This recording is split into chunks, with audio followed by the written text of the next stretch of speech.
കൊല്ലത്ത് വന്ധീകരണ ശസ്ത്രക്രിയയിലൂടെ തെരുവുനായ ശല്യം നിയന്ത്രണ വിധേയമാക്കി ജില്ലാ പഞ്ചായത്ത് മാതൃകാ പദ്ധതി നടപ്പിലാക്കുമ്പോൾ ഈ മാതൃക ഏറ്റെടുക്കാൻ മറ്റ് തദ്ദേശ സ്ഥാപനങ്ങൾ തയ്യാറാകുന്നില്ല.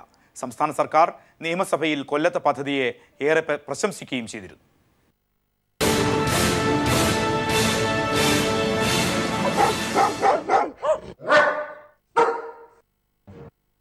സംസ്ഥാനത്ത് ദിവസവും കൊച്ചുകുട്ടികൾ ഉൾപ്പെടെ മിനിമം 10 പേർക്കെങ്കിലും തെരുവുനായയുടെ ആക്രമണത്തിൽ പരിക്കേറ്റിട്ടും പരിഹാരം കാണാൻ സംസ്ഥാന സർക്കാർ ആത്മാർത്ഥ ശ്രമം നടത്താത്തതിന്റെ ഇരകളാണ് നായയുടെ കടിയേൽക്കുന്നവർ.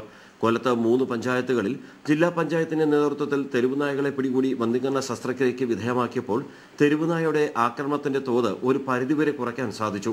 മൊബൈൽ സ്ക്വാഡിന് രൂപം നൽകി കൂടുതൽ നായകളെ വന്ധീകരണ ശസ്ത്രക്രിയയ്ക്ക് വിധേയമാക്കാനാണ് പദ്ധതിയെന്ന് കൊല്ലം ജില്ലാ പഞ്ചായത്ത് പ്രസിഡന്റ് എസ് ജയമോഹൻ അറിയിച്ചു. ക്രിമിനൽ മനോഭാവമുള്ള തെരുവുനായ്ക്കളാണ് ഇപ്പോഴുള്ളത്.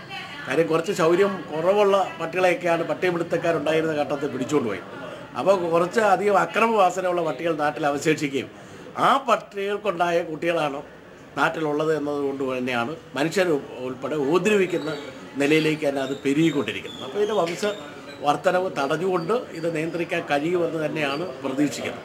ശസ്ത്രക്രിയയിലൂടെ നായകളുടെ എണ്ണം വർദ്ധിക്കുന്നത് തടയാനും ആക്രമണവാസന കുറയ്ക്കുവാനും കഴിയുന്നു. മൃഗസംരക്ഷണ വിഭാഗവും ഇതിനോട് യോജിക്കുന്നു.